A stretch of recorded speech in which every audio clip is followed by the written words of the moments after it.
দেশে বর্তমানে ৫১৯টি স্পিনিং মিল, ৯৩০টি উইভিং মিল ও ৩২২টি dyeing printing finishing মিল মিলে দেশের নিট পোশাক খাতের দরকারি সুতার ৯০% ও উইভিংয়ের ৪৫% যোগান দিয়েও ভালো নেই বস্ত্র খাত।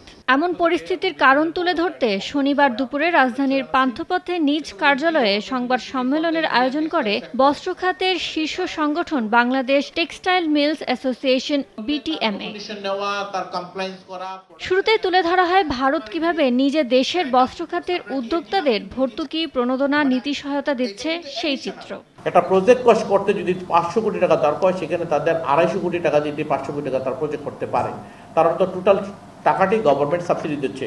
এরপর সংগঠনটির সভাপতি তুলে ধরেন বাংলাদেশের বস্ত্র খাতের বর্তমান চ্যালেঞ্জের কথা, যেখানে উঠে আসে জ্বালানি সংকট, ব্যাংক ঋণের সুদ ও মজুরি বৃদ্ধি সহ নানা প্রতিবন্ধকতা। তিনি দাবি করেন, রফতানির বিপরীতে চলতি অর্থ বছর থেকে প্রণোদনা, নগদ সহায়তা কমিয়ে দিয়ে পাট শিল্পের মতো বস্ত্র খাতকেও বিলুপ্তির পথে ঠেলে দিচ্ছে একটি চক্র। বলেন, রফতানি আয় বাড়িয়ে দেখাতে এতদিন মিথ্যা তথ্য দিয়ে তৈরি পোশাক সহ রফতানিমুখী খাতের ক্ষতি করেছে ইপিবি ও বাংলাদেশ ব্যাংক। নগদের কাছে সব গ্রাহকই প্রিয়, তাই তো সারা দেশে ক্যাশ আউট চার্জ সবচেয়ে কম। এই গ্রোথের কথা বলে আমাদের ফ্যাসিলিটিগুলি আসলে কাট করা হয়েছে। আমি বলবো এটা এক ধরনের ষড়যন্ত্র। আমাদেরকে মিথ্যা তথ্য গ্রোথ দিয়ে আমাদেরকে ক্ষতিগ্রস্ত করছে, আমরা উপকৃত হইনি। বাংলাদেশ ব্যাংকের জারিকৃত এফই সার্কুলার নং ১২ প্রত্যাহার করে নগদ প্রণোদনা পূর্বের অবস্থায় আনা, দ্রুত সময়ের মধ্যে টেক্সটাইল শিল্পের জন্য একটি যুগ উপযোগী ভারতের মতো টেক্সটাইল পলিসি প্রণয়ন, ব্যাংক লোন পরিশোধের জন্য ১ বছরের গ্রেস পিরিয়ড প্রদানের জোর দাবি জানাচ্ছি।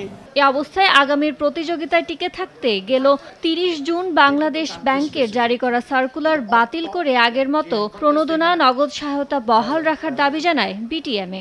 সংগঠনটির দাবি, দেশের কাপড়ের চাহিদার প্রায় ১৫% মিটছে চোরাই পথে আসা কাপড়ে। এতে রাজস্ব ফাঁকির সঙ্গে বাড়ছে অর্থ পাচার। ইয়ানুর শিফাত, সময় সংবাদ, ঢাকা।